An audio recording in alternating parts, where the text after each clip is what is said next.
தேவன் நல்லவர், நமக்கு உதவி செய்கிறவர். நாம் இந்த நாளிலே கர்த்தருடைய வார்த்தையை நாம் இன்றைக்கு படிக்க போகிறோம். நாம் எல்லாரும் சேர்ந்து ஒரு வேத பகுதியை நாம் வாசித்து விட்டு நாம் அப்படியே ஜெபிக்கலாம். லூக்கா எழுதின சுவிசேஷ புத்தகம் அதிலே 14ஆம் அதிகாரத்தை திருப்பிக் கொள்வோம். 16 20 வரையிலும் நாம் எல்லாரும் ஏகோபித்து படிக்கலாம். எல்லாரும் இந்த வேத பகுதியை நீங்கள் திருப்பி வைத்துக் கொள்ளுங்கள். 16 நாம் வாசிக்கலாம். அதற்கு அவர், ஒரு மனுஷன் பெரிய விருந்தை ஆயத்தம் பண்ணி அநேகரை அழைப்பித்தான். விருந்து வேளையில் தன் ஊழியக்காரனை நோக்கி, நீ அழைக்கப்பட்டவரிடத்தில் போய், எல்லாம் ஆயத்தமாய் இருக்கிறது, வாருங்கள் என்று சொல்ல அவனை அனுப்பினார். அவர்கள் எல்லாரும் போக்கு சொல்ல தொடங்கினார்கள். ஒருவன் ஒரு வயலை கொண்டேன், நான் அகத்தியமாய் போய் அதை பார்க்க வேண்டும், என்னை மன்னிக்கும்படி வேண்டிக் கொள்ளுகிறேன் என்றான். வேறொருவன் 5 ஏர்மாடு கொண்டேன், அதை சோதிக்க பார்க்க போகிறேன், என்னை மன்னிக்கும்படி வேண்டிக் கொள்கிறேன் என்றான். வேறொருவன் பெண்ணை விவாகம் பண்ணினேன், அதனால் நான் வரக்கூடாது என்றான். நாம் ஜெபிக்கலாம். நல்ல தகப்பனே, உமக்கு நாங்கள் நன்றி செலுத்துகிறோம். இந்த நாளிலும் கர்த்தர் எங்களுக்காக வைத்திருக்கிற அழைப்பை நாங்கள் அறிந்து கொள்ளும்படி பரிசுத்த ஆவியானவர் நீர் எங்களுக்கு உதவி செய்கிறதுக்காய் நாங்கள் நன்றி செலுத்துகிறோம். ஒவ்வொருவரையும் விசேஷித்த விதமாய் நீர் அழைக்கிறவர். அழைப்புக்கு முன்பாக ஒவ்வொருவருக்கும் நீர் விருந்தை ஆயத்தம் பண்ணுகிறவர். இந்த அழைப்பும் இந்த விருந்தும் இந்த அழைப்பும் பொறுப்பும் எங்களுக்கு எவ்வளவு முக்கியம் என்பதை இந்த நாளிலே நீர் எங்களோடு பேசுகிறதுக்காய் நாங்கள் உமக்கு நன்றி செலுத்துகிறோம். பரிசுத்த ஆவியானவர் நீ மறைத்து நீங்க வெளிப்படுங்க. எங்கள் பிள்ளைகள் அதை கிரகிக்கத்தக்கதாய் பரிசுத்த ஆவியானவர் நீங்க உதவி செய்ய வேண்டும் என்று நான் ஜெபிக்கிறேன். உங்க நாம மகிமைப்படுவதாக. இயேசுவின் மூலம் ஜெபிக்கிறோம் நல்ல பிதாவே, ஆமென், ஆமென். ஹல்லேலூயா, ஹல்லேலூயா. இன்றைக்கான செய்திக்கான தலைப்பு அழைப்பும் பொறுப்பும். என்னது? அழைப்பும் பொறுப்பும். ஹல்லேலூயா. ஆண்டவராகிய இயேசு ஒரு திருமண வீட்டுக்கு போயிருந்த பொழுது அங்கு என்ன செய்தார்கள் என்றால், நீங்க அதே 14ஆம் அதிகாரம் 8வது வசனத்தை வாசிங்க.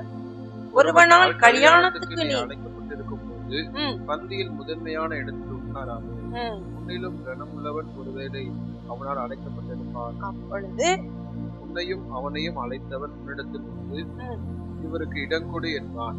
இப்பொழுது நீ வெட்கத்தோடு தாழ்ந்த இடத்துக்கு போக வேண்டியதா இருக்கும். நீ அழைக்கப்பட்டிருக்கும் போது போய் தாழ்ந்த இடத்தில் உட்காரு. அப்பொழுது உன்னை அழைத்தவன் வந்து, சிநேகிதனே, உயர்ந்த இடத்தில் வாரும் என்று சொல்லும் போது உன்னுடனே கூட பந்தியிருந்தவர்களுக்கு முன்பாக உனக்கு கனம் உண்டாகும். தன்னைத்தான் உயர்த்துகிறவன் எவனும் தாழ்த்தப்படுவான், தன்னைத்தான் தாழ்த்துகிறவன் எவனும் உயர்த்தப்படுவான். அதுக்கப்புறமாக ஜீசஸ் சொல்றாரு, நீ விருந்து பண்ணணும்னு நினைச்சீன்னா நீ யார கூப்பிடாத அப்படின்னா, சிநேகிதராகிலும் உன் சகோதரனையாகிலும் உன் பந்து ஜனங்களையாகிலும் அழைக்க வேண்டாம். அழைத்தால் அவர்களும் உன்னை அழைப்பிப்பார்கள். அப்பொழுது உனக்கு பதிலுக்கு பதில் செய்ததாகும்.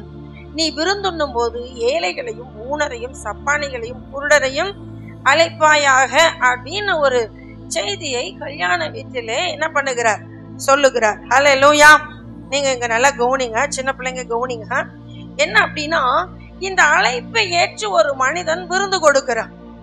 அவன் விருந்து கொடுக்கும்படி விருந்தை ஆயத்தம் செய்துவிட்டு விருந்துக்கு அழைத்தவர்களை அழைத்து வரும்படி தன் வேலைக்காரர்களை அனுப்புகிறார். ஹல்லேலூயா. இப்போ விருந்துக்கு அழைக்கப்பட்டவர்களிடத்துல ஒவ்வொரு இடத்திலும் போய், என் எஜமான் விருந்தை ஆயத்தம் செய்து விட்டார், நீங்கள் வந்து போஜனம் பண்ண வேண்டியதுதான் பாக்கி, நீங்க வந்து சாப்பிட்டு போங்கோ அப்படின்னு கூப்பிடுகிறதுக்காக போறான். ஆனால் அங்க அழைக்கப்பட்டவர்கள் சொன்ன பதில் பாருங்க. 3 பேர் 3 விதமான சாக்கு போக்குகளை சொன்னார்கள். 3 பேரும் என்ன சொன்னாங்க? 3 விதமான சாக்கு போக்கு. முதல் சாக்கு போக்கு என்ன? முதல் ஒருத்தர் என்ன சொன்னான் பாருங்க. என்ன சொன்னான்? ஒரு வயலை கொண்டேன், நான் அகத்தியமாய் போய் அதை பார்க்க வேண்டும், என்னை மன்னிக்கும்படி வேண்டிக் கொள்கிறேன் என்றார். ஹல்லேலூயா. இப்ப விருந்துக்கு அழைக்கும் போது நீங்க கவனிங்க, நீங்கள் விருந்துக்கு அழைக்கப்படும் பொழுது அழைத்த அந்த எஜமான், அந்த வீட்டுக்காரன் இந்த நேரத்திலே நீங்கள் விருந்துக்கு வந்து விடுங்கள் என்று நேரத்தை என்ன பண்ணியிருப்பான்? நாளையும் சொல்லி இருப்பான், நேரத்தையும் சொல்லி இருப்பான். சொல்லியிருப்பாங்களா? சொல்லியிருக்க மாட்டாங்களா? இந்த நாள்ல இந்த நேரத்துல என்னது விருந்து கொடுக்கப்படும், நீங்க வந்து விடுங்கள் என்று அழைப்பை கொடுத்திருப்பாங்க. உண்மையா இல்லையா? அப்போ இவன் அழைப்பை பெற்ற பொழுது வருகிறேன் என்று சொல்லி இருப்பார். உண்மையா இல்லைங்களா? வருகிறேன் என்று சொன்னதுனாலதான் அந்த மனிதன் என்ன செய்தான்? விருந்தை ஆயத்தப்படுத்தினான். அல்லேலூயா, அல்லேலூயா. விருந்து ஆயத்தப்படுத்தப்பட்ட பிற்பாடு இந்த மனிதன் என்ன சொல்றான்? நான் என்ன பண்ணி இருக்கிறேன்? ஒரு வயலை வாங்கி இருக்கிறேன். அத போய் நான் என்ன பண்ணணும்? அவசரமா இப்ப நான் பார்க்கணும். அல்லேலூயா, அல்லேலூயா. அப்போ யாருடைய அழைப்பை அவன் நிராகரித்தான் என்றால், தன்னை விருந்துக்கு அழைத்தவருடைய அழைப்பை நிராகரித்து விட்டார். அல்லேலூயா, அல்லேலூயா. திருச்சபையில் நடக்கிற எல்லா விஷயங்களுக்கும், எல்லா அழைப்புகளுக்கும், எல்லா ஜெபங்களுக்கும், எல்லா விருந்து நிகழ்ச்சிகளுக்கும் தேவ ஜனமாகிய தேவ பிள்ளைகள் நிச்சயம் கட்டாயம் கலந்து கொள்ள வேண்டும். அல்லேலூயா, அல்லேலூயா. அப்படி நாம் விருந்தையும் அழைப்பையும் கலந்து கொள்ளுதலையும் நாம் தவிர்ப்போம் என்றால் நிறைய கோட்டை விட்டுருவோம். இங்க அந்த சத்தியங்கள் மறைந்திருக்கிறது. அதைத்தான் நான் உங்களுக்கு சொல்லிக் கொடுக்க போகிறேன். அல்லேலூயா. அடுத்தவன் பாருங்க, வேறொருவன் 5 ஏர்மாடு கொண்டேன், அதை சோதித்து பார்க்க போகிறேன். அல்லேலூயா, அல்லேலூயா. மாடு வாங்க போகிறவன் மாட்டை வாங்குறதுக்கு முன்னாடி சோதிக்கணுமா? வாங்கின பிற்பாடு சோதிக்கணும். வாங்குறதுக்கு முன்னாடியே. அல்லேலூயா. நீங்க யாராவது மாட்டு வியாபாரம், மாடு வியாபாரிகள், விற்க வாங்க வியாபாரிகள் யாராவது இருந்தா தெரியும். மாட்டை வாங்குவதற்கு முன்னாகவே அந்த மாட்டுக்கு முதல்ல பல்லு பார்ப்பாங்க. அது என்னன்னு எனக்கு தெரியாது. மாட்டுக்கு எத்தனை பல்லு இருக்குன்னு பார்ப்பாங்க. அப்படின்னா அந்த மாட்டினுடைய பல்லை வைத்து அதனுடைய வயதை என்ன பண்ணி விடுவார்கள்? கணக்கிட்டு விடுவார்கள். ஹல்லேலூயா. அப்போ இவன் வாங்குவதற்கு முன்னமே என்ன பண்ணணும்? மாட்டை சோதிச்சு பார்த்திருக்கணும். இப்ப என்ன செய்யறான்? மாட்டை வாங்கிட்டேன், அது 5 ஏர்மாடு கொண்டேன், 5 ஜோடி வாங்கியிருக்காரு. நான் அதை போய் என்ன பண்ணணும்? சோதித்து பார்க்கணும். இது அழைத்த எஜமானுக்கான சரியான பதிலா அப்படின்னு கேட்டா அது இல்லை, இல்லை. ஹல்லேலூயா. அடுத்து பாருங்க, இன்னொருத்தர் சொல்றான், வேறொருவன் பெண்ணை விவாகம் பண்ணினேன், அதனால் நான் வரக்கூடாது என்றான். அல்லேலூயா. நீங்கள் உபாகமத்திலே 24:5 நீங்க வாசிச்சு பார்த்தீங்க அப்படின்னு சொன்னா, யுத்தத்துக்கு தான் ஒரு புதுசா திருமணம் முடிச்சவன் யுத்தத்துக்கு தான் போகக்கூடாது. நீ போகாத, 1 வருஷம் போகாதங்கிற. எங்க போகாத? போர் படைக்கு போகாத, மிலிட்டரிக்கு போகாத, ராணுவத்துக்கு போகாத அப்படின்னு சொல்ற. ஹல்லேலூயா. புதிதாக திருமணம் முடிச்சவன் எங்க போக வேண்டாம்னு நியாயப்பிரமாணம் சொல்லுது? யுத்தத்துக்கு போக வேண்டாம், அது 1 வருஷ பரியந்தம் அப்படின்னு சொல்ற. அல்லேலூயா. இப்ப விருந்து தானே அந்த எஜமான் கொடுக்கிறார், அந்த மனுஷன் கொடுக்கிறார். விருந்து சாப்பிடுறதுக்கு ஹஸ்பண்ட் அண்ட் ஒய்ஃப் 2 பேரும் என்ன பண்ணிருக்கலாம்? போயிருக்கலாமா? போயிருக்க கூடாதா? போயிருக்கலாம். அல்லேலூயா. பாருங்க, இந்த 3 விஷயங்களில் எத்தனை காரியங்கள் அடங்கி இருக்கு தெரியுங்களா? தேவன் நம்மை அழைக்கும் பொழுது நம்முடைய குடும்பத்தை சாக்கு போக்கு என்ன பண்ணக்கூடாது? சொல்லக்கூடாது. குடும்பத்தை வச்சு தேவன் அழைக்கும் போது சாக்கு போக்கு சொல்லக்கூடாது. அம்மா இப்படி, அப்பா இப்படி, புருஷன் இப்படி, மனைவி இப்படி, என் புள்ள இப்படி அப்படின்னு எல்லாம் நம்ம என்ன பண்ணக்கூடாது? சொல்லவே கூடாது. அல்லேலூயா, அல்லேலூயா. அடுத்தவன் 5 ஏர்மாடு கொண்டான் பாத்தியா, தான் வேலையை என்ன பண்ணக்கூடாது? சொல்லக்கூடாது. எனக்கு அப்படி வேலை, எனக்கு இப்படி வேலை, அந்த நேரத்துல வேலை, இந்த நேரத்துல வேலைன்னு தேவன் நம்மளை அழைக்கும் பொழுது வேலைய சாக்கு சொல்லக்கூடாது. வேலைய சாக்கு சொல்லக்கூடாது. அல்லேலூயா. நிலத்தை வாங்கின அவனுக்கு, அவனுடைய ப்ராப்பர்ட்டி, அவனுடைய சொத்து, அவனுடைய ஆஸ்தி, அவனுடைய ஐஸ்வர்யம் அவனை அந்த அழைப்புக்கு என்ன செய்தது? தடை செய்தது. இந்த எஜமான் விருந்து ஆயத்தம் பண்ணி நம்ம மனநிலை எப்படி இருக்கும்னு நீங்க நினைச்சு பாருங்க. அல்லேலூயா, அல்லேலூயா. அவன் நல்ல கொளுத்த சந்தை அடிச்சு வச்சு சாப்பாடு சமைச்சு வச்சு விருந்து கொடுத்து அனுப்பலான்னு கூப்பிட்டா, அழைக்கப்பட்டவர்கள் சொல்லுகிற சாக்க கேட்டா அந்த மனுஷனுக்கு என்ன ஆயிரும்? ஷாக்க, ஹார்ட் அட்டாக்க வந்துடும். அப்படி என்ன பண்ணக்கூடாது? சொல்லக்கூடாது. அல்லேலூயா, அல்லேலூயா. அப்ப பாருங்க, நம்முடைய சொத்தோ நம்முடைய ஆஸ்தியோ ஐஸ்வர்யமோ கர்த்தருடைய அழைப்பை நிராகரிக்க கூடாது, தடுத்து விடக்கூடாது. அல்லேலூயா. நம்முடைய வேலை, நம்முடைய தொழில் தேவனுடைய அழைப்பை தடை செய்துவிட கூடாது. அல்லேலூயா. மூன்றாவது, நம்முடைய உறவுகளோ சொந்தங்களோ கர்த்தருடைய அழைப்பை என்ன செய்யக்கூடாது? தடை செய்துவிட கூடாது. நீங்கள் தடை என்று சொல்லவும் கூடாது. நீங்க அப்படி சொல்லுவீர்கள் என்றால் அந்த அதிகாரத்தினுடைய கீழ் பகுதி பாருங்க, எல்லாரையும் கூப்பிட்டார். இப்ப சொன்னவங்க எல்லாம் ஒருத்தர் வரலையா, அடுத்து கூப்பிடாரு பாருங்க.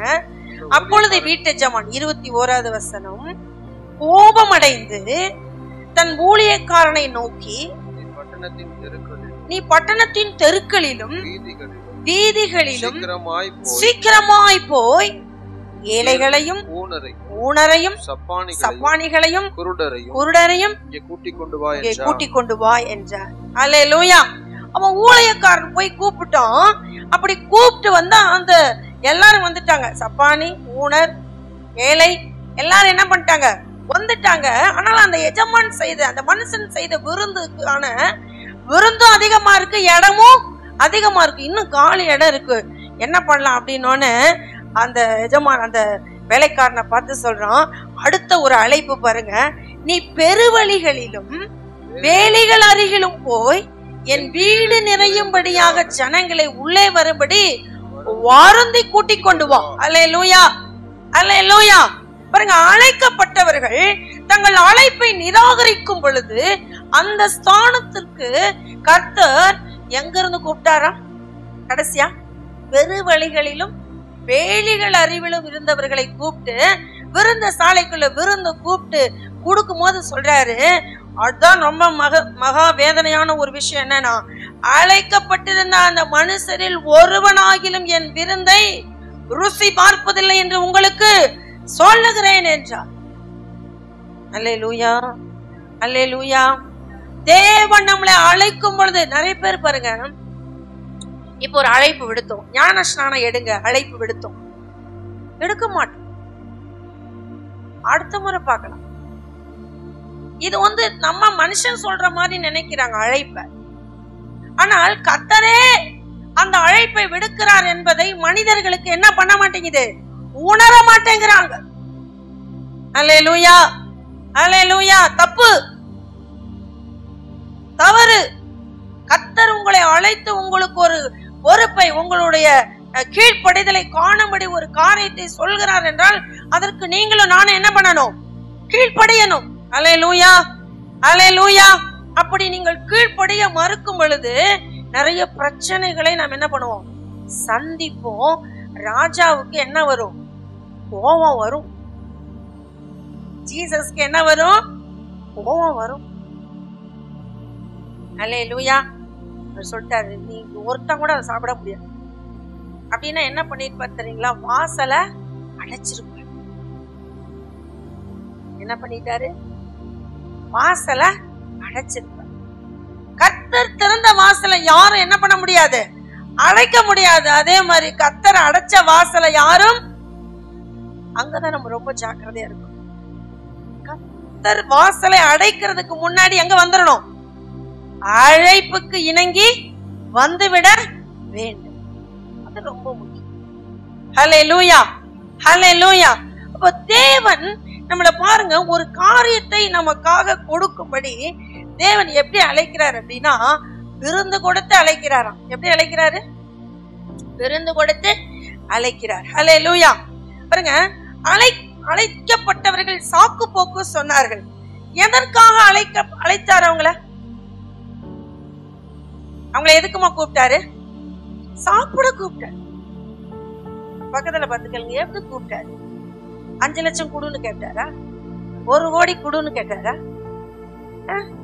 உன் சொத்தை எழுதி கொடுன்னு கேட்டாரா? அந்த மனுஷன் ஒரு பெரிய விருந்து பண்ணினான் என்றால் அந்த மனுஷன் யாரா இருக்க வேண்டும்னா ஒரு ராஜாவாகத்தான் இருக்க வேண்டும். அல்லேலூயா. நீங்கள் எஸ்தர் புத்தகத்துல அகாசுவர ராஜா விருந்து பண்ணினான். அவனுடைய விருந்து எத்தனை நாள் செஞ்சானா 180 நாள் செய்தான். அவன் ஒரு ராஜா. அதனால அந்த விருந்தை அவ்வளவு நாள் வைத்து என்ன பண்ணாங்க? வைத்து கொண்டாடினார்கள். அல்லேலூயா, அல்லேலூயா. உடனே கீழ்ப்படுகிறவர்களுக்கு தேவன் எவ்வளவு ஆசீர்வாதம் வச்சிருக்கிறார் தெரியுங்களா உங்களுக்கு? அல்லேலூயா. நம்ம என்ன சொல்றோம்? அதை முடிச்சிட்டு வரேன், இதை முடிச்சிட்டு, அந்த கடனை முடிச்சிட்டு வரேன், அந்த வேலையை முடிச்சிட்டு வரேன், இந்த ஒர்க்கை முடிச்சிட்டு வரேன், இந்த வேலை இந்த குடும்ப காரியத்தை செட்டில் பண்ணிட்டு வரேன், அப்படிதானே சொல்றோம் நம்ம? இல்ல இதெல்லாம் ஒழுங்குபடுத்தட்டும், ஆண்டவருக்கே ஒரு நிபந்தனை, இதெல்லாம் ஒழுங்குபடுத்துங்க, அப்புறமா என்ன பண்றேன் வரேன் சொல்றோமா? சொல்றோமா? சொல்லுங்க. அப்ப அழைத்த எஜமானுக்கு நம்ம என்ன சொல்றோம்? சாக்கு போக்கு சொல்லுகிறோம். என்ன சொல்றோம்? சாக்கு போக்கு சொல்லுகிறோம். அல்லேலூயா. ஏன் சாக்கு போக்கு சொன்னார்கள் தெரியுமா? ஏன் சொன்னாங்க தெரியுமா சாக்கு போக்கு? அழைத்தவர் யார் என்று அவர்களுக்கு தெரியல. அழைத்தது யார் என்று நமக்கு தெரிஞ்சதுன்னா நம்ம என்ன சொல்ல மாட்டோம்? சாக்கு போக்கு சொல்ல மாட்டோம். நமக்கு அழைத்தவருடைய மதிப்பு என்ன பண்ணல? தெரியல. அழைத்தவருடைய மதிப்பு நமக்கு தெரியல. அல்லேலூயா. அழைத்தவர் யார்? அவர் பெரிய விருந்து பண்ணி இருக்கிறார் என்றால் அவர் யார்? அவர் யாரு? ராஜா. அவர் யாரு? ராஜா. அல்லேலூயா.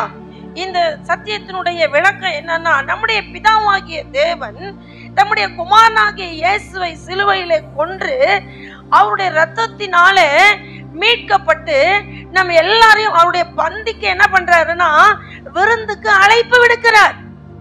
அல்லேலூயா. இப்ப நம்ம எல்லாருக்கும் என்ன அழைப்பு? அவருடைய பந்தியில வந்து உட்காரும்படியான அழைப்பு விடுக்கப்படுகிறது. இந்த விருந்துக்கு யார் வழியாக அடிக்கப்பட்டிருக்கிறார்? தன்னுடைய குமாரனாகிய இயேசு. நம்முடைய குமாரனாகிய இயேசு. அல்லேலூயா. அப்ப பிதாவாகிய தேவன் தம்முடைய அன்பை தன் ஜனத்துக்கு காண்பிக்கும்படி தன்னுடைய குமாரனையே என்ன பண்ணி இருக்கிறாரு? மரிக்க கொடுத்திருக்கிறார்.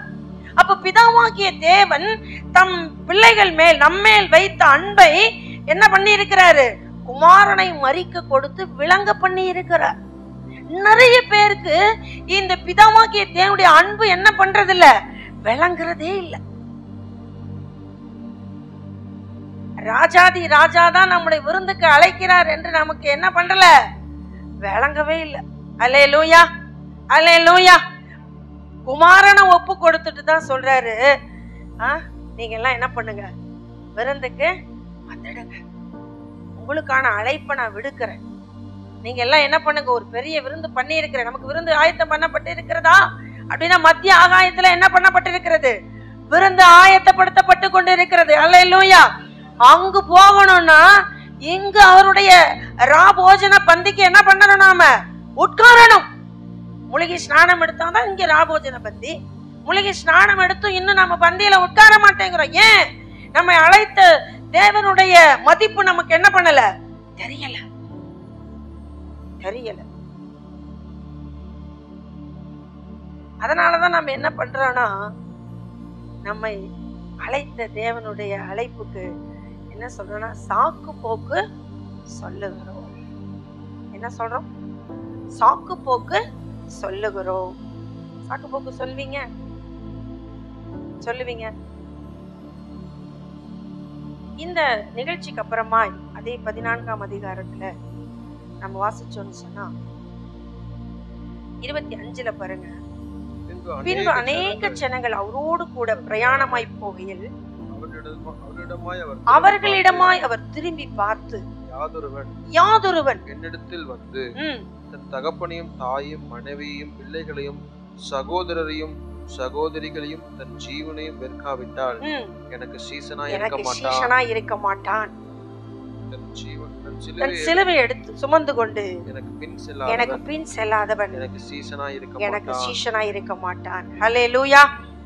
இந்த விருந்துக்கு அழைத்த பெரும் கூட்டத்தில் இருந்துதான் தேவன் தம்முடைய சீஷர்களை தெரிவு செய்தார். அல்லேலூயா, அல்லேலூயா. நம்மெல்லாம் என்றோ ஒரு நாள் இப்படி அழைக்கப்பட்ட கூட்டத்துக்கு வந்து, விருந்துக்கு வந்து அவருடைய அழைப்பை பெற்று இன்றைக்கு நாம் எல்லாரும் என்னவா இருக்கிறோம்னா சீஷர்களாய் இருக்கிறோம். இல்ல யாருக்கும் டவுட் இருக்கா? அல்லேலூயா.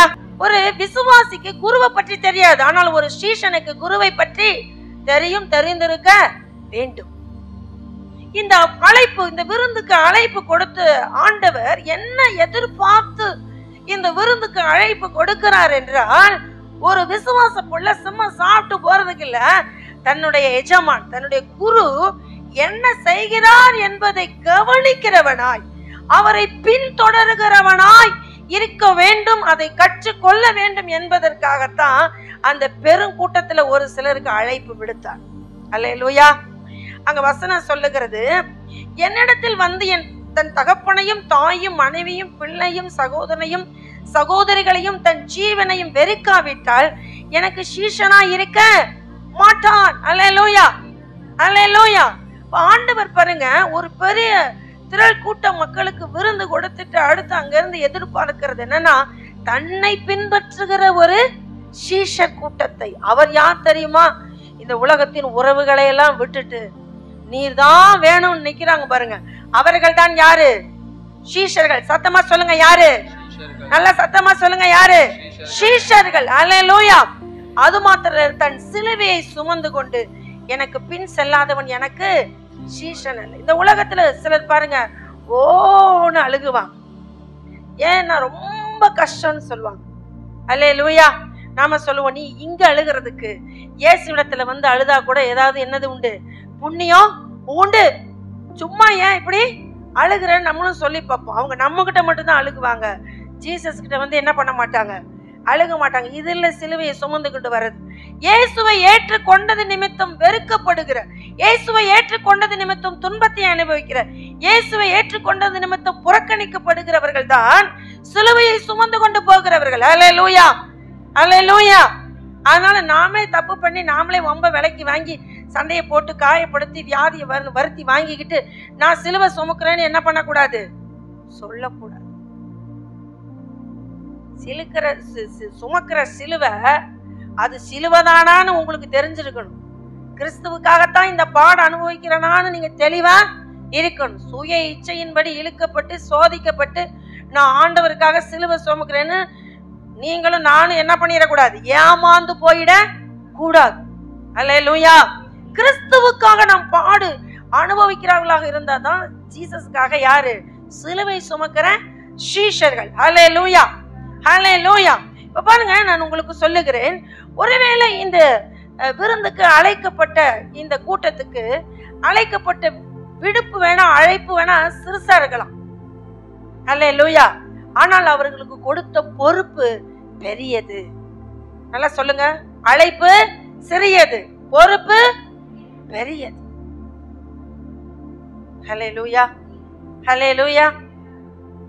நீங்க உங்களை வந்து ஆண்டவர் தற்செயலா, சிலருக்கு வந்து தற்செயலா அதெல்லாம் நடந்த மாதிரி இருக்கும், சிலருக்கு வந்து பிளான் பண்ணி நடந்தது போல தெரியும். ஆனா எதுவுமே சொல்றேன், ஆண்டவருடைய திட்டத்துல அவருக்கு நீங்க கீழ்ப்படுவீங்கன்னா எல்லாமே அழகா தற்செயலா நடந்த போறியே இருந்து எல்லாம் சூப்பரா உங்க காலத்துல நேர்த்தியா என்ன பண்ணும், நடக்கும். நீங்க இந்த அழைப்புக்கு நீங்க இணைந்து போகல, ஒத்து போகல, கீழ்படியல அப்படின்னா எல்லாமே கால தாமதமாய் நடக்கும். அல்லேலூயா, அல்லேலூயா. பாருங்க, அழைப்பு சிறியதாக இருக்கலாம், ஆனால் பொறுப்பும் பதவியும் எப்படி இருக்கும், பெரியதாக இருக்கும். நான் மறந்து போக கூடாது. அப்படின்னா இன்னைக்கு நான் சர்ச்சுக்குள்ள வந்து 10 வருஷம் ஆச்சு, 15 வருஷம் ஆச்சு, இயேசுவை தெரிஞ்சு எனக்கு நான் சின்ன வயதுல இயேசுவை தெரியும் அப்படின்னு சொல்றேன். நான் ஏன் இப்படி இருக்கிறேன்? நிறைய பேருடைய கேள்விதான், நான் ஏன் இப்படி இருக்கிறேன் அப்படின்னு ஒரு கொஸ்டின் மார்க் போட்டு நிக்கிறோம். ஏன் தெரியுமா? அவர் அழைப்பு விடுக்கும் போது அவர் வீட்டுக்கு நீங்க என்ன பண்ணல, போகல. அவர் விருந்துக்கு அழைக்கும் போது நீங்க விருந்துல இல்ல. அல்லேலூயா. அவர் உங்களுக்கு பொறுப்பை சொல்லும் போது நீங்க பொறுப்புக்கு போய் நிக்கல. புரியுதா உங்களுக்கு? இன்னைக்கு ஏன் நம்ம அந்த வளர்ச்சியை எட்டல, இன்னைக்கு ஏன் நம்ம இதுல இலையில நில்லன்னா, நாம அந்த டைம்ல மிஸ் ஆயிட்டோம். நாம அந்த டைம்ல மிஸ் ஆயிட்டோம். உங்களுக்கு பரவாயில்ல, இவங்க இவ்வளவு கரெக்டா இருக்காங்க, இவங்களுக்கு இந்த பொறுப்பு கொடுக்கலாம் அப்படின்னு நினைக்கிறீங்க அங்க இல்ல. டைமிங்ல ட்ரெயின் மிஸ் பண்ண மாதிரி பொறுப்பை கொடுக்குற அன்னைக்கு டைமிங்ல நம்ம என்ன பண்ணிட்டோம்னா மிஸ் ஆயிட்டோம். ஹல்லேலூயா. கர்த்தர் நமக்கு அழைப்பு விடுக்கும் பொழுது நம்ம சிந்தை அங்க இல்ல, நம்ம ஆளே அங்க இல்ல, நம்ம அங்க போகவே இல்ல. அப்படின்னா நமக்கு எப்படி தேவன் பொறுப்பை கொடுப்பார்? அதனால்தான் எபேசியர் 1:4 வாசிக்கிறோம். அவர் உலக தோற்றத்துக்கு முன்னே நம்மளை என்ன பண்ணாராம்? கிறிஸ்துவுக்குள் நம்மை தெரிந்து கொண்டபடியே. அப்போ உலக தோற்றத்துக்கு முன்னே நம்ம ஆண்டவருடைய இருதயத்துல நாம என்ன பண்றோம்? இருக்கிறோம். அல்லேலூயா. அழைப்பு விடுக்கும் போது ஆண்டு சும்மா விடுக்க மாட்டாரு, ஒரு விருந்தை கொடுத்து தான் என்ன பண்றாரு? அழைப்பு விடுக்கிறார். அல்லேலூயா, அல்லேலூயா. அதனால நம்ம என்ன பண்ணணும்னா அதை முதல்ல புரிஞ்சுக்கணும். நான் போகலைன்னா ஆண்டவர் என்ன பண்ணுவார்னா துக்கப்படுவார். நான் இதை வேதாகமத்திலிருந்து உங்களுக்கு விளக்க வருகிறேன் பாருங்க. 1 சாமுவேலின் புத்தகம் 9ஆம் அதிகாரம் 22, 23, 24 தேவன் அங்கே நம்முடைய அன்பை விளங்க பண்ணுகிறார். அதை நாம் வாசிக்கலாம். 1 சாமுவேல் 9ஆம் அதிகாரம் 22, 23, 24. சாமுவேல் சவுலையும் அவன் வேலைக்காரனையும் போஜன சாலைக்குள் அழைத்து கொண்டு போய் அவர்களை அழைக்கப்பட்டவர்களுக்குள்ளே தலைமையான இடத்திலே வைத்தான். அழைக்கப்பட்டவர்கள் ஏறக்குறைய 30 பேராயிருந்தார்கள். 23. பின்பு சாமுவேல் சமையற்காரனை பார்த்து, நான் உன் கையிலே ஒரு பங்கை கொடுத்து வைத்தேனே, அதை கொண்டு வந்து வை என்றான். அப்பொழுது சமையற்காரன் ஒரு முன்னந்தொடையையும் அதனோடு இருந்ததையும் எடுத்து கொண்டு வந்து அதை சவுலுக்கு முன் வைத்தான். அப்பொழுது சாமுவேல், இதோ இது உனக்கென்று வைக்கப்பட்டது, இதை உனக்கு முன்பாக வைத்து சாப்பிடு. நான் ஜனங்களை விருந்துக்கு அழைத்தது முதல் இதுவரைக்கும் இது உனக்காக வைக்கப்பட்டிருந்தது என்றான். அப்படியே சவுல் அன்றைய தினம் சாமுவேலோட சாப்பிட்டான். போதும். ஹல்லேலூயா. கவனிங்க, இந்த சவுல் தன்னுடைய அப்பா கழுதை காணாம போச்சு, நீயும் வேலைக்காரனும் போய் கழுதையை தேடி ஓட்டிக்கிட்டு வாங்கன்னு சொல்லி தான் சவுலை என்ன பண்ணாரு? அனுப்பி விட்டார். இப்ப சவுல் கையில் இருந்த சாப்பாடு தின்பண்டம் எல்லாம் முடிஞ்சு போச்சு. ஆனா சவுளுடைய கழுதை என்ன பண்ணல? கிடைக்கல. அப்ப வேலைக்காரன் சொல்றான், இந்த பட்டணத்துல போனா ஒரு தீர்க்கதரிசி இருக்கிறாரு, நம்ம கேள்விப்பட்டோம், அங்க போனா நம்ம கழுதை எங்க இருக்குன்னு தீர்க்கதரிசி என்ன பண்ணிடுவாரு? சொல்லிடுவார். இப்ப சவுல் எங்க போறார் அப்படின்னா, கழுதையை எங்கே இருக்கிறது என்று தீர்க்கதரிசியாகிய சாமுவேல் சொல்வார் என்று நம்பித்தான் என்ன பண்றாங்கன்னா சாமுவேல் இடத்துக்கு போனாங்க. அல்லேலூயா, அல்லேலூயா. நீங்கள் இந்த சபைக்குள்ள வந்திருக்கிறீங்கன்னா உங்களை குறித்த ஒரு தேவ திட்டம், தேவனால் இந்த சபைக்குள்ள இருந்து நீங்கள் பெறுகிறீர்கள் என்பதற்காகத்தான் கர்த்தர் இந்த சபைக்குள்ள உங்களை என்ன பண்ணியிருக்கிறாரு? வச்சிருக்கிறார். அல்லேலூயா. இந்த சபைக்குள்ள இருந்து தான் நீங்கள் தேவ திட்டத்தை பெற்று வழி நடத்தப்பட போகிறீர்கள். அல்லேலூயா. இப்ப சாமுவேலுக்கு சவுலுக்கு எந்த சம்பந்தமும் இல்லை. ஆனால் சாமுவேலை சந்திக்க சவுல் என்ன பண்றாரு? போகிறார். அல்லேலூயா. ஆனால் சவுல் வருவதற்கு ஒரு நாளுக்கு முன்பே சாமுவேல் இடத்துல சொல்லிட்டாரு, உன்னை தேடி ஒருத்தன் இப்படி கழுதையை தேடி என்ன பண்ணுவான்? வருவான். அவனை நீ என்ன பண்ண? இஸ்ரவேலின் ராஜாவா அபிஷேகம் பண்ணணும்னு சொல்லி வச்சார். அல்லேலூயா, அல்லேலூயா. நம்முடைய தேவ திட்டம் இப்படித்தான். தேவன் நமக்கு முன்பாகவே எல்லாவற்றையும் என்ன பண்ணுகிறார்? ஆயத்தம் பண்ணுகிறார். சொல்லுங்க, ஆயத்தம் பண்ணுகிறார். பக்கத்தை பார்த்து சொல்லுங்க, என்ன பண்ணுகிறார்? ஆயத்தம் பண்ணுகிறார். அல்லேலூயா. இப்ப சாமுவேல் இடத்துக்கு சவுல் போனோடனே சாமுவேல் சொல்றாரு, இப்ப நீ எதுக்கு தெரியுமா வந்திருக்கிற?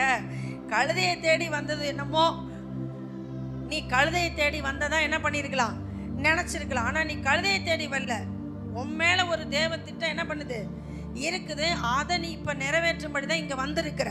அல்லேலூயா. அப்ப பாருங்க, இந்த சாமுவேல் அங்க ஒரு விருந்தை ஆயத்தம் பண்ணும் பொழுது சவுலுக்காக ஒரு முன்னந்தொடை சமையல் பண்ணப்பட்டு என்னவா இருக்குது? ஆயத்தமா இருக்குது. அதை யாருக்கும் என்ன பண்ணல சாமுவேல் வைக்கல. அல்லேலூயா. உங்களுக்கு புரியுதா? தேவனுடைய அன்பு புரியுதா உங்களுக்கு? அல்லேலூயா. கவனிங்க, உங்களுக்காக வைத்திருக்கிற அழைப்பு நீங்கள் பெற வேண்டும் என்று, நீங்கள் செய்ய வேண்டும் என்று உங்களுக்காகவே அது ஆயத்தம் பண்ணப்பட்டு இருக்கிறது. சொல்லுங்க, உங்களுக்காகவே அது ஆயத்தம் பண்ணப்பட்டு இருக்கிறது. அல்லேலூயா. இப்ப பாருங்க, சாமுவேல் இடத்திலே சவுல் தற்செயலாய் போனது போலத்தான் தெரிந்தது. ஆனால் அங்க சாப்பாடு பரிமாறும் போது சாமுவேல் சொல்றாரு, எப்பா இந்த சமையலே உனக்காக தான் செஞ்சிருக்குது. அல்லேலூயா. உங்களுக்கு ஞாபகம் இருக்கா? கர்த்தர் உங்களை நினைவு கூர்ந்து உங்களுக்காக இயற்கையை மாற்றி, குடும்பத்தை மாற்றி, சூழ்நிலைகளை மாற்றி, கர்த்தர் எத்தனையோ காரியங்களை எல்லாம் மாற்றி உங்களுக்காக யுத்தம் பண்ணி உங்களை தப்பு வச்சு, உங்களை வியாதியிலிருந்து விடுவிச்சு, உங்களுடைய அவருடைய அழைப்புக்கு நேரம் கொண்டு வரணும்னு அவர் எத்தனை காரியத்தை செய்திருக்கிறார் என்று உங்களால யோகிக்கவும் கிரகிக்கவும் முடிகிறதா? அல்லேலூயா. இன்னைக்கு நீங்களும் நானும் உயிரோடு இருக்கிறோன்னா அது தேவனுடைய சித்தம் செய்வதற்காக. சத்தமா சொல்லுங்க, தேவனுடைய சித்தம். அவருடைய அழைப்புக்கு இணங்கி வந்தவங்களை அவருடைய பொறுப்பை கொடுத்து உங்களை மேன்மைப்படுத்த வேண்டும் என்பதற்காகத்தான் அவர் அத்தனை ஆயத்தம் பண்ணி வச்சிருக்கிறாராம். அல்லேலூயா. அல்லேலூயா. பாருங்க, அவருடைய சமையல்காரன் ஒரு முன்னந்தொடையை கொண்டு வந்து வைக்கிறாரு. அப்பொழுது சாமுவேல் சொல்றார், இதோ இது உனக்கென்று வைக்கப்பட்டது. என்னது? நல்லா படிங்க அந்த வசனத்தை. அது உனக்கென்று. முன்னந்தோட யாருக்கு? சத்தமா சொல்லுங்க, யாருக்கு? சவுலுக்கு. யாருக்கு? நீங்க அழைப்புக்கு வந்துட்டீங்கன்னா முன்னந்தோட உங்களுக்கு தான். அல்லேலூயா. பின்னாடி என்ன சலசலப்பு?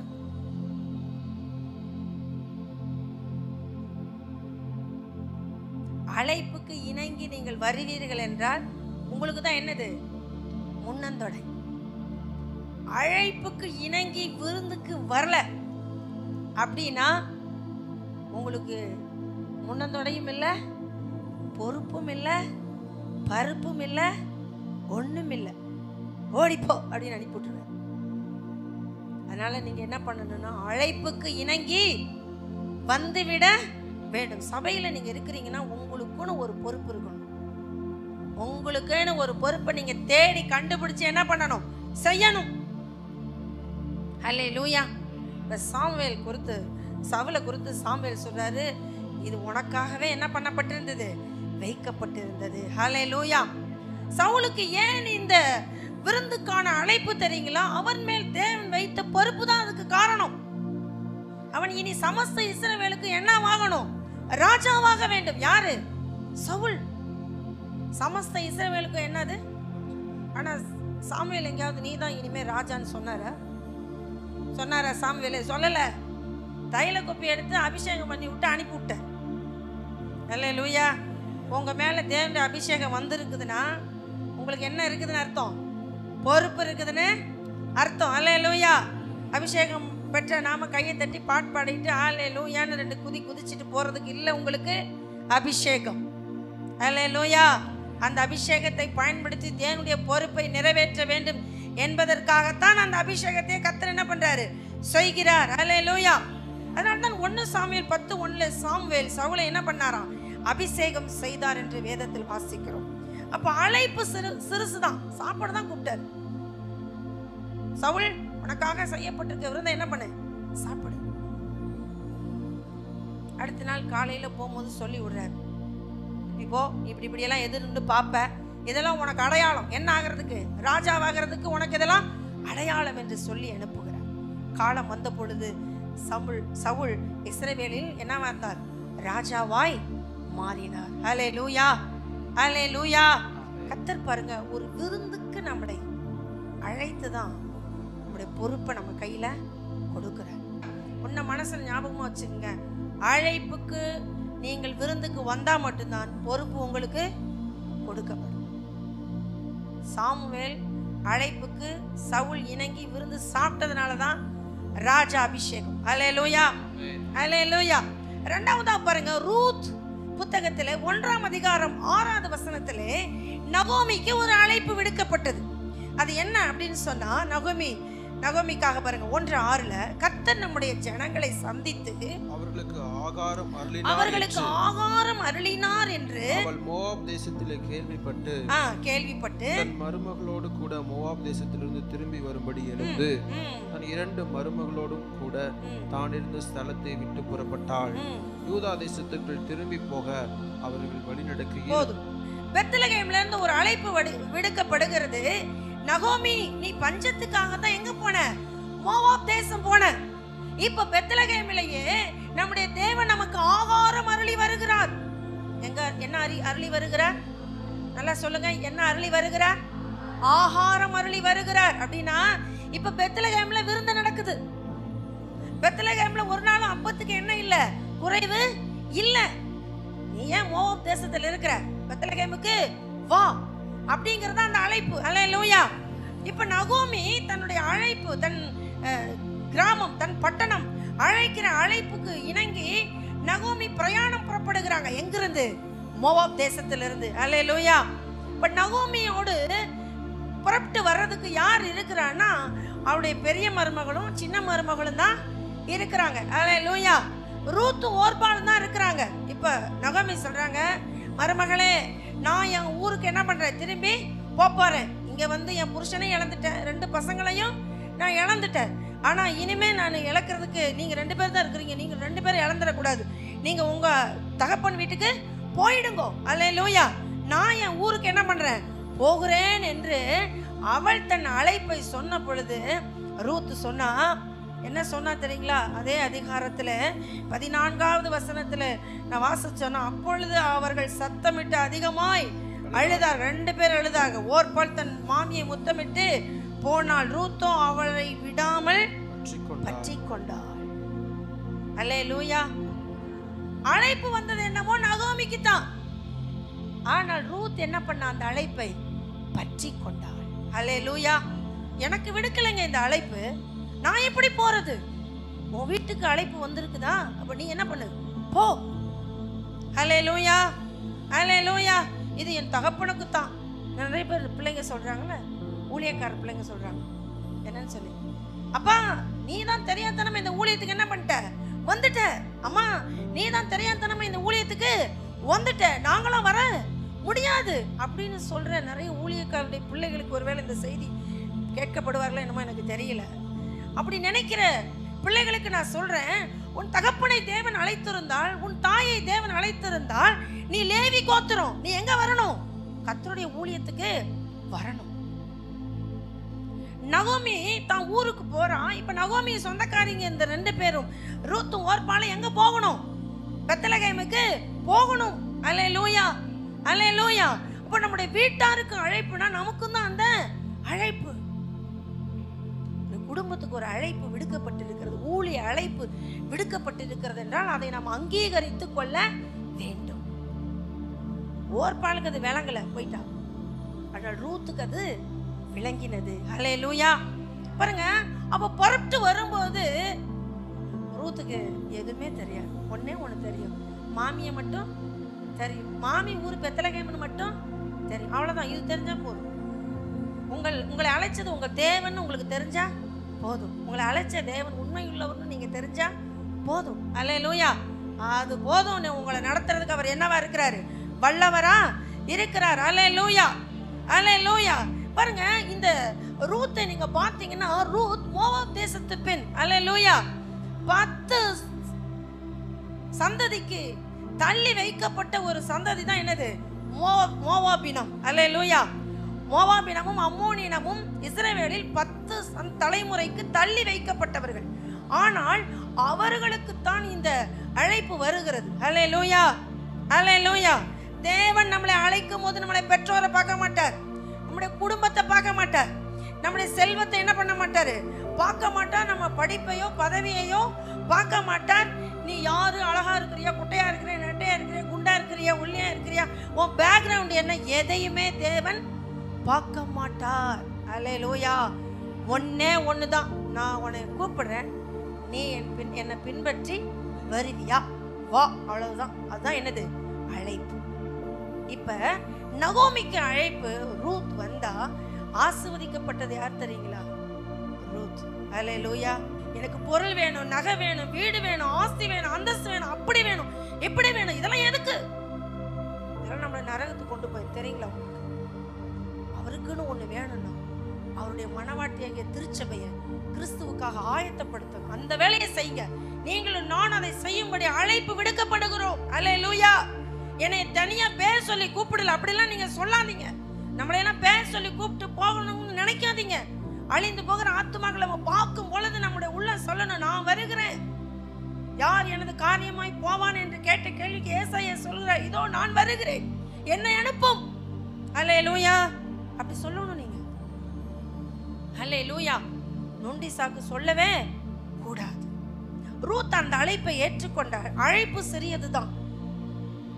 நினைச்சிருந்தா அவன் என்ன பண்ணிருக்கலாம்? மோவாப்ல இறந்திருக்கணும். ஓர்பால் மோவாபுக்கு போயிட்டான். ஆனால் ரூத் நகோமியை பின்பற்றி வந்தாள். கிடைச்சது என்ன தெரியுமா? உங்களுக்கு முன்னமே சொன்னேன், அழைப்பு என்பது சிறுசுதான், ஆனால் பொறுப்பு என்பது மிகவும் பெரியது. ஹல்லேலூயா. உங்களுக்கு தெரியுமா, இந்த ரூத் போவாஸ் சந்ததியில தான் ஜீசஸ் பிறந்தார். ஹல்லேலூயா. கரந்தட்டி கர்த்தரை மகிமைப்படுத்துவோமா? மோவாப் தள்ளப்பட்ட ஒரு சந்ததி, தள்ளப்பட்ட ஒரு மோவாபிய சந்ததியில தான் ஜீசஸ் என்ன பண்ணாரு? ரூத் வம்சாவளியில தான் வந்து என்ன பண்றாரு? ஜீசஸ் பிறக்கிறார். ஹல்லேலூயா. ஹல்லேலூயா. உங்களுக்கு அழைப்பு என்னவோ சிறுசாதான் இருக்கும், ஆனால் நீங்கள் அழைப்பை ஏற்பீர்கள் என்றால் கர்த்தர் உங்களை வைக்கக்கூடிய ஸ்தானம் மிக மிக பெரியது. அவர் சிறியவனை புழுதியில் இருந்து எளியவனை குப்பையிலிருந்து உயர்த்தி பிரபுக்களோடும் ஜனத்தின் அதிபதிகளோடும் உட்கார பண்ணுகிறார். ஹல்லேலூயா. ஹல்லேலூயா. அதனால அழைப்பு விடுக்கும் போது நீங்க என்ன பண்ணுங்க? அழைப்பை ஏற்றுக்கொள்ளுங்க. ஹல்லேலூயா. ஏற்றுக்கொண்டால் நல்ல வாழ்க்கை. அநேகருக்கு வாழ்க்கை கேள்விக்குறியா இருக்கிறதுக்கு காரணம் நீங்கள் இன்னும் தேவனுடைய அழைப்பை ஏற்காததுதான். ஒருவேளை உங்களுக்கு ஒரு வாழ்க்கை கொடுக்கப்பட்டிருக்கிறது என்றால் நீங்கள் திருமணத்துக்கு பின்பாக கர்த்தருடைய ஊழியத்தை செய்வீர்கள் என்பதினால் தான். அல்லேலூயா.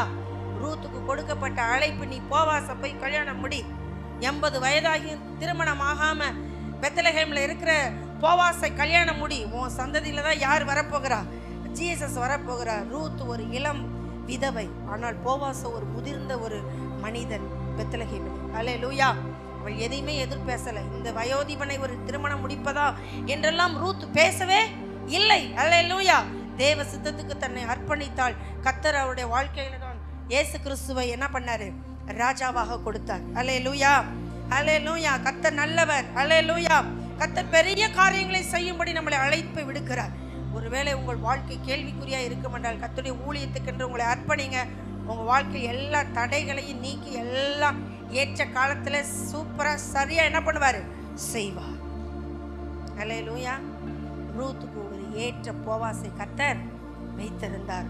ஒரு நல்ல வாழ்க்கையை போவாஸ் ரூத்துக்காக கர்த்தர் என்ன பண்ணாரு? வச்சிருந்தார். அல்லேலூயா. மூன்றாவதாக பாருங்க, கர்த்தர் மறுபடியுமாய் ஒரு விருந்துக்கு அழைக்கிறார். அவர்களுடைய அழைப்பு பாருங்க. நாம் யோவான் சுவிசேஷம் 21ஆம் அதிகாரம் 12வது வசனத்துல பார்த்தோம்னா, இயேசு அவர்களை நோக்கி வாருங்கள் போஷணம் பண்ணுங்கள். ஜீசஸ் கூப்பிடுறார் அந்த விருந்துக்கு, வாருங்கள் போஷணம் பண்ணுங்கள் என்றார். அவரை கர்த்தர் என்று சீஷர்கள் அறிந்தபடியினால் அவர்கள் ஒருவனும் நீர் யார் என்று கேட்க துணியவில்லை. ஹல்லேலூயா. 13ஆம் வசனம். அப்பொழுது இயேசு வந்து அப்பத்தையும் மீனையும் எடுத்து அவர்களுக்கு கொடுத்தார். யாரு கொடுத்தார் தெரியுங்களா? பின்மாற்றமாய் போன சீஷர்களுக்கு ஒரு விருந்து வச்சு கூப்பிட்டு அழைப்பை கொடுத்தார். அல்லேலூயா. கூப்பிட்ட இந்த சீஷர்கள் யார் தெரியுமா? யாருங்க? பின்மாற்றக்காரர்கள். இயேசுவை தெரியும், தெரியும். இயேசு நல்லவர் என்று தெரியும், தெரியும். இயேசு அற்புதம் செய்வார், நானும் தான் பார்த்திருக்கிறேன், தெரியும், எல்லாம் தெரியும். ஆனாலும் நான் மீன் பிடிக்க போகிறேன் என்று பேதுரு சொன்ன உடனே அவரை பின்பற்றி போன சீசர் கூட்டத்துக்குத்தான் இந்த விருந்து. என்ன சொல்றாரு? வாருங்கள் போஜனம் பண்ணுங்கள். கடைசியா ஒரு தருணம். ஹல்லேலூயா. இங்க அழைப்பு யாருக்கு தெரியுங்களா? பின்மாற்றமா அத்தனை பேர்த்தை கூட்டிட்டு போன பேதுருவுக்கு தான் அழைப்பு. வாருங்கள் போஜனம் பண்ணுங்கள். கூப்பிட்டது என்னவோ சீசர் கூட்டத்தை, ஆனா தேவன் பாயிண்ட் பண்ணது என்னவோ பேதுருவை. ஹல்லேலூயா. இன்னைக்கு என்னமோ மொத்தமா பிரசங்கம் போயிட்டு இருக்கிறது போலதான் தெரியுது. ஆனா கர்த்தர் ஒரு சிலரை பாயிண்ட் பண்ணி பேசுகிறார். கர்த்தர் தம்முடைய பந்திக்கு உங்களை என்ன பண்றாரு? அழைக்கிறார். ஹல்லேலூயா. கடைசியா ஜீசஸ் சாப்பிட கூப்பிட்ட ஒரு இடம் எது தெரியுமா? இங்கதான். என்னது? வாருங்கள் பூஜனம் பண்ணுங்க. வாருங்க, இந்த ராபோஜன பந்திக்கு வாங்க, கர்த்தருடைய பந்திக்கு வாங்க, கர்த்தருடைய பந்தியில வந்து உட்காருங்க. இன்றைக்கும் இந்த அழைப்பை நீங்கள் தவற விடுவீர்கள் என்றால் அதற்கு நான் பொறுப்பாளி அல்ல. அல்லேலூயா. நீங்க எதெல்லாம் சரி பண்ணுமோ அதெல்லாம் சரி பண்ணி எங்க வாங்க? ஞான ஸ்நானத்துக்கு வாங்க. அல்லேலூயா. இப்ப ஜீசஸ் யாரை அழைக்கிறார் என்றால் பாயிண்ட் பண்ணி அங்கே பின்மாற்றக்காரனாகிய பேதுருவுக்கு தான் இந்த அழைப்பு. அல்லேலூயா. இந்த அழைப்பை மட்டும் பேதுரு நிராகரித்திருந்தார் என்றால் பேதுருடைய வாழ்க்கை ரொம்ப டேஞ்சரஸ். பேதுருடைய வாழ்க்கை ரொம்ப டேஞ்சரஸ். அல்லேலூயா. அல்லேலூயா. இன்னைக்கு நான் உங்களுக்கு சொல்றேன், கர்த்தர் உங்களை அழைக்கும் போது நீங்க எங்க வந்துடுங்க? அழைப்புக்கு இணங்கி வந்துடுங்க. அல்லேலூயா. அதனாலதான் நீங்க பாத்தீங்கன்னா பேதுரு இந்த அழைப்புக்கு வந்துட்டார். நீங்க 15 இருந்து 18 வரையிலும் வாசிச்சீங்கன்னா பேதுரு இந்த அழைப்புக்குள்ள வந்ததை நான் வாசிக்கிறோம். அல்லேலூயா. இந்த அழைப்புக்கு மட்டும் பேதுரு வராம இருந்திருந்தா அவர் என்னென்ன பொறுப்பை மிஸ் பண்ணிருப்பார் தெரியுங்களா? மத்தேயு 10:2 பாருங்க. அதுல பேதுருவை குறித்து எழுதும் பொழுது முந்தினவன் பேதுரு. அதை மட்டும் கொஞ்சம் ஹைலைட் பண்ணுங்க பார்க்கலாம். முந்தினவன் பேதுரு. அல்லேலூயா. யாரு? சத்தமா சொல்லுங்க. முந்தினவன் பேதுரு. நல்லா சத்தமா சொல்லுங்க. முந்தினவன். பேதுருவை ஜீசஸ் அழைக்கும் போது முதல்ல பேதுருலாம் வரல. முதல்ல இயேசுவை பார்த்து பேசினது என்னவோ பேதுருவுடைய சகோதரனாகிய அந்திரேயா. நல்லா கவனிங்க. பேதுருவின் சகோதரனாகிய அந்திரேயா. அல்லேலூயா. ஆனா அந்திரேயா தான், நீங்கள் யோவான் 1ஆம் அதிகாரத்துல வாசிச்சீங்கன்னா அந்திரேயா தான் பேதுருவை இயேசுகிட்ட என்ன பண்றாரு? அறிமுகப்படுத்துகிறார். பேதுருவுக்கு என்ன பண்றாரு? இயேசுவை அறிமுகப்படுத்துகிறார். அல்லேலூயா. ஆனா இப்ப நீங்க சீஷன் பேர் எழுதணும்னா வேதம் யாரை எழுதி இருக்கணும்? அந்திரேயாவை தான் எழுதி இருக்கணும். ஏன் அந்திரேயா எழுதப்படாமல் பேதுரு எழுதினார்னு உங்களுக்கு தெரியுமா? அல்லேலூயா. அந்திரேயா என்னவோ இயேசுவிடத்துல பேதுருவை கூட்டிட்டு வந்தது உண்மைதான். ஆனா இயேசுவை விசுவாசித்து அவருக்கு சீஷராக போக வேண்டும் என்று தீர்மானம் பண்ணி இயேசுவை பின்பற்றினது யார்தான்? பேதுரு தான். அல்லேலூயா. கரந்தட்டுங்க, கர்த்தரை மகிமைப்படுத்துங்க. கர்த்தரை நீங்கள் ஒருவேளை பிந்தி அறிந்திருக்கலாம். நீங்க எப்படி அறிந்திருக்கலாம்? பிந்தி அறிந்திருக்கலாம். ஆனால் நீங்கள் முந்தி விசுவாசிப்பீங்கன்னா உங்க பேரை டாப்ல வச்சிருப்பாரு. முந்தினவன் பேதுரு. முந்தினவன் பேதுரு. ஹல்லேலூயா. ஒரு கிராமத்துல உங்களை ஒரு பெஸ்டா வச்சிருக்கிறாருன்னா அந்த ஸ்தானத்தை நீங்க மறிக்கிற வரையிலும் நீங்க என்ன பண்ணக்கூடாது? இழந்து போயிட கூடாது. உங்க குடும்பத்துல உங்களை பெஸ்டா கர்த்தர் வச்சிருக்கிறாரு. அந்த முதல் தரமான அந்த வாழ்க்கையை நீங்க எக்காரணத்தை கொண்டும் இழந்து போய்விட கூடாது. அல்லேலூயா. பேதுரு அதை காப்பாத்திக்கிட்டார். கடைசி அழைப்பு பேதுரு, நான் பரலோகம் போக போறேன், இன்னும் நீ என்ன நேசிக்கிறியா நேசிக்க மாட்டியா அப்படின்னு 3 முறை கேட்டாரு பாருங்க. பேதுரு ஒட்டஞ்சு என்ன பண்ணாரு? அழுதார். அல்லேலூயா. இன்னைக்கும் நீங்க உங்களை ஒப்பு கொடுப்பீங்கன்னா, ஆண்டவரே என்னை நான் ஒப்பு கொடுக்குறேன்ப்பா, இந்த காரியங்களுக்காக நான் அர்ப்பணிக்கிறேன்ப்பான்னு நீங்க சொல்லுவீங்கன்னா கர்த்தர் என்ன பண்ணுவார்? உங்களை கொண்டு பலத்த பெரிய காரியத்தை செய்வார். நீங்க இன்னும் பெரிதானதை செய்யும்படிதான் தேவன் மேலும் மேலும் உங்களோட என்ன பண்றார்? பேசுகிறார். அல்லேலூயா. அல்லேலூயா. இந்த பேதுருவுக்கு இது மட்டும் பொறுப்பில்லை, இது இம்மையில சீஷர்கள் வம்சத்திலேயே சீஷர்கள் அப்போஸ்தலர்கள் 12 பேர்ல ஃபர்ஸ்ட் ப்ரிப்பரேஷன் யாருக்கு தான்? பேதுருவுக்கு தான். பேதுரு அவர் தான் டாப் 1. அல்லேலூயா. ஆனா மறுமையில பேதுருவுக்கு என்னையா ஸ்பெஷல் அப்படின்னா மத்தேயு 19:28 பேதுருக்கு சொல்றாரு, அங்க அழகா சீஷர் கூட்டங்களுக்கு சொல்றாரு. மறுமையில பாருங்க, அது எவ்வளவு அழகா இருக்கு. அதற்கு இயேசு மறுஜென்ம காலத்திலே பரலோகத்திலே தம்முடைய மகிமையுள்ள சிங்காசனத்தின் மேல் வீற்றிருக்கும்போது என்னை பின்பற்றின நீங்களும் இஸ்ரவேலின் 12 கோத்திரங்களையும் நியாயந்திருக்கிறவர்களாக 12 சிங்காசனங்களின் மேல் வீற்றிருப்பீர்கள் என்று மெய்யாகவே உங்களுக்கு சொல்கிறேன். அல்லேலூயா. மறுமையில பேதுருக்கு என்ன பொறுப்பு அப்படின்னா, 12 கோத்திரங்களையும் நியாயம் தீர்க்கும் பொறுப்பு. அல்லேலூயா.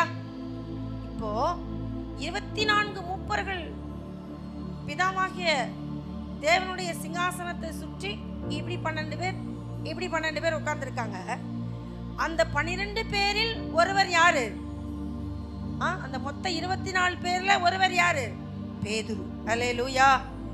தேவன் தம்முடைய நாமத்துக்காக நாம் காண்பிக்கிற அன்புள்ள பிரயாசத்தை மறந்து விடுவதற்கு அவர் அநீதி உள்ள தேவன் அல்லவே. அல்லேலூயா. அதனாலதான் ஆண்டவர் உங்களுக்கு விருந்து கொடுத்து என்ன கொடுக்கிறாரு? அழைப்பு கொடுக்கிறார். அழைப்பு சிறுசா இருக்கலாம், ஆனா அவருடைய பொறுப்பு என்னது? பெருசு. அதை யார் கிரகிக்கிறாங்களோ அவங்க எப்படி இருப்பாங்கன்னா உயர்ந்த நிலையில வைக்கப்படுவார்கள். பிரபுக்களோடும் ஜனத்தின் அதிபதிகளோடும் உட்காருவீர்கள். அல்லேலூயா. ஒண்ணுமே சொன்னேன். அந்த 3 பேர் ஏன் சாக்கு போக்கு சொன்னாங்கன்னா, அழைச்சவர் யாருன்னு அவங்களுக்கு தெரியல. அழைக்கிறவர், உங்களை அழைக்கிறவர் யாரு? ஜீசஸ். அல்லேலூயா. அல்லேலூயா.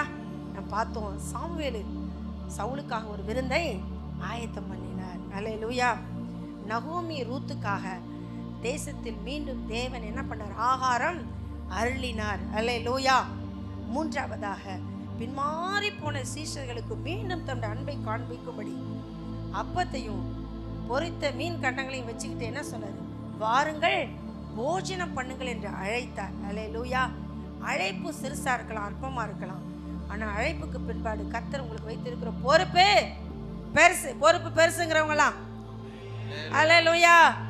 அழைப்புக்கு இணங்கி வந்துருவேங்கிறவங்களாம் அல்லேலூயா.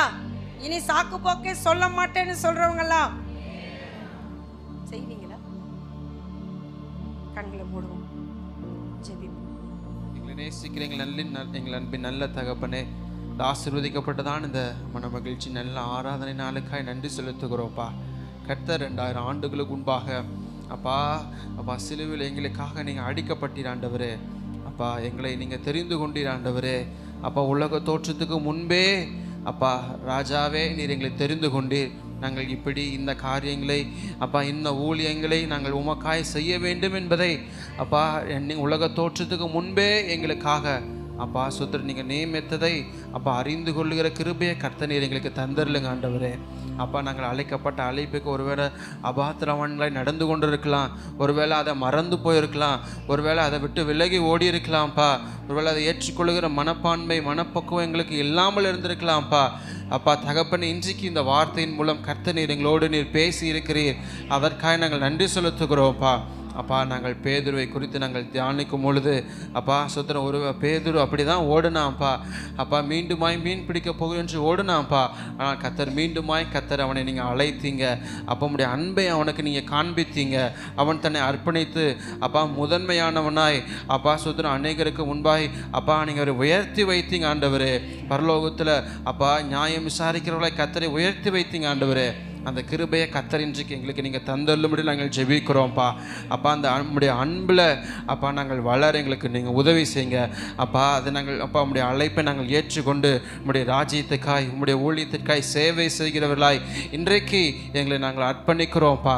கர்த்தர் அப்பா அந்த அழைப்பில் நாங்கள் அப்பா பாத்திரவான்களாய் நடந்து கொள்ள அந்த அழைப்பை நாங்கள் புரிந்து கொண்டு உமக்காய் ஓட கர்த்தர் எங்களுக்கு நீங்கள் உதவி செய்யும்படி நாங்கள் ஜெபிக்கிறோம். இந்த வார்த்தையை கேட்டு எங்கள் ஒவ்வொருவரையும் அபரிவிதமாய் அப்படியே நீங்கள் ஆசீர்வதிங்க. ஒவ்வொருவரும் அப்பா எங்களுக்கு கொடுக்கப்பட்ட அழைப்பில் நாங்கள் ஓட கர்த்தர் எங்களுக்கு கிருபை பாராட்டும்படி நாங்கள் ஜெபிக்கிறோம். எதெல்லாம் உம்முடைய அழைப்புக்கு விரோதமாய் தடையாய் வந்து நிற்கிறதோ எல்லா கிரிகளும் இயேசுவின் நாமத்தில் மாறி போகும்படி நாங்கள் ஜெபிக்கிறோம்ப்பா. அதை மேற்கொண்டு ஓட, அதை எதிர்த்து ஓட, அதை விட்டு விலகி ஓட அப்பா கர்த்தர் எங்களுக்கு நீங்கள் உதவி செய்யும்படி நாங்கள் ஜெபிக்கிறோம்ப்பா. அப்பா இப்பொழுது கேட்கும் பொழுது அப்பா எங்களுக்கு இந்த அழைப்பில் நான் ஓட வேண்டும் என்று ஆசை வருகிறது. ஆனால் அப்பா வெளியே போகும் பொழுது அப்பா சத்துருவானன் கொண்டு வருகிற இந்த தடைகளை பார்க்கும் பொழுது சோர்ந்து போகிற எல்லா உள்ளங்களையும் கர்த்தர் இன்றைக்கு நீங்கள் தேய்ச்சும்படி நாங்கள் ஜெபிக்கிறோம்ப்பா. இந்த அழைப்பு மாறாதது என்பதை நாங்கள் புரிந்து கொண்டு ஓட அப்பா பாடுகளை சோதனைகளை அப்பா மேற்கொண்டு ஓட கர்த்தர்கள் கிருபை பாராட்டும்படி நாங்கள் ஜெபிக்கிறோம்ப்பா. உம்முடைய கரத்தில் ஒப்பு கொடுக்கிறோம். இந்த வார்த்தையின்படியே கர்த்தர் நீர் எங்களை ஆசீர்வதிக்கும்படி நாங்கள் ஜெபிக்கிறோம். வருகிற நாட்களில் உம்முடைய அழைப்பை உம்முடைய சித்தத்தை தெரிந்து கொண்டு அதன்படி ஓட எங்களுக்கு நீங்கள் உதவி செய்தல்லுங்க. அந்த மேன்மையை நாங்கள் சுதந்திரித்துக் கொள்ளணும்ப்பா. உண்மையை நாங்கள் ஒருவேளை துக்கப்படுத்தி இருக்கலாம்ப்பா. அப்போ நீர் எங்களுக்காக அழைத்த விருந்தை நாங்கள் மறுதளித்து ஓடி இருக்கலாம்ப்பா. ஆனால் அதை நாங்கள் மீண்டுமாய் நாங்கள் உம்முடைய பாதத்தில் வருகிறோம். அப்பா நீர் எங்களை ஏற்றுக்கொள்ளுங்க. எங்களை மீண்டுமாய் பயன்படுத்தும்படி நாங்கள் ஜெபிக்கிறோம். அப்பா உம்முடைய கரத்தில் ஒப்பு கொடுக்கிறோம். இந்த வார்த்தையை பகிர்ந்து கொடுத்து உம்முடைய மகளுக்காய் நன்றி ஆண்டவரே. இன்னும் நீங்கள் அவர்களை அநேக காரியங்களுக்கு லட்சங்களுக்கு ஆயிரங்களுக்கு நீங்கள் பயன்படுத்தும்படி நாங்கள் ஜெபிக்கிறோம். அவருடைய திட்டங்கள் தரிசனங்கள் எல்லாம் இயேசுவின் நாமத்தில் நிறைவேறும்படி நாங்கள் ஜெபிக்கிறோம்ப்பா. தொடர்ந்து பயன்படுத்துங்க அப்பா. இந்த வார்த்தையை கேட்ட எங்களை ஒவ்வொருவரையும் ஆசீர்வதிங்க.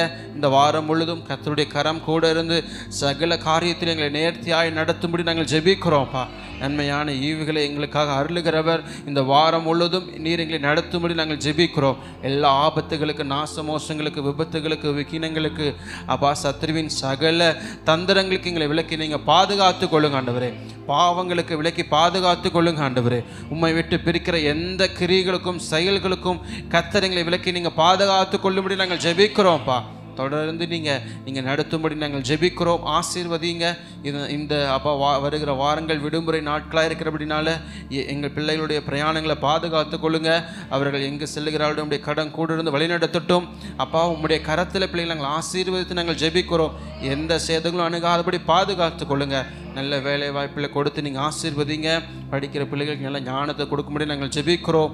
நன்மையானதைகளால் நீங்கள் திருப்தியாக்குங்க அப்பா. வியாதியோடு பலவீனத்தோடு இருக்கிற ஒவ்வொருவருக்கும் கர்த்தர் நீங்கள் சுகத்தை கொடுத்து நீங்கள் அனுப்பும்படி நாங்கள் ஜெபிக்கிறோம். இன்றைக்கு அவருடைய அற்புதத்தின் நாளாய் கர்த்தர் நீர் கட்டளையிடும்படி நாங்கள் ஜெபிக்கிறோம்ப்பா. எதெல்லாம் நீங்கள் சரி செய்யணுமோ அது இன்றைக்கு இந்த ஆலயத்தை விட்டு வெளியேறும் போதே அவர் நீங்கள் சரி செய்து அற்புதம் செய்து நீங்கள் அனுப்பும்படி நாங்கள் ஜெபிக்கிறோம்ப்பா. நாங்கள் ஆசீர்வதிக்கிறோம். பொறுப்பெடுத்துக் கொள்வீராக. பெரிய காரியம் நீங்கள் செய்தில்லைங்க. தொடர்ந்து உம்முடைய கரம் எங்களோடு இருந்து இந்த ஊழியத்தில் எங்களை நடத்தும்படி நாங்கள் ஜெபிக்கிறோம். ஆசீர்வதிங்க. இன்றைக்கு வந்த ஒவ்வொருவரையும் நீங்கள் ஆசீர்வதிங்க. பொறுப்பெடுத்துக் கொள்ளுங்க. இயேசு கிறிஸ்துவின் அதிகாரமுள்ள நாமத்தில் ஜெபிக்கிறோம் நல்ல பிதாவே. ஆமென். என் ஆத்துமாவே கர்த்தரை ஸ்தோத்திரி. என் முழு உளமே பரிசுத்த நாமத்தை ஸ்தோத்திரி. என் ஆத்துமாவே கர்த்தரை ஸ்தோத்திரி.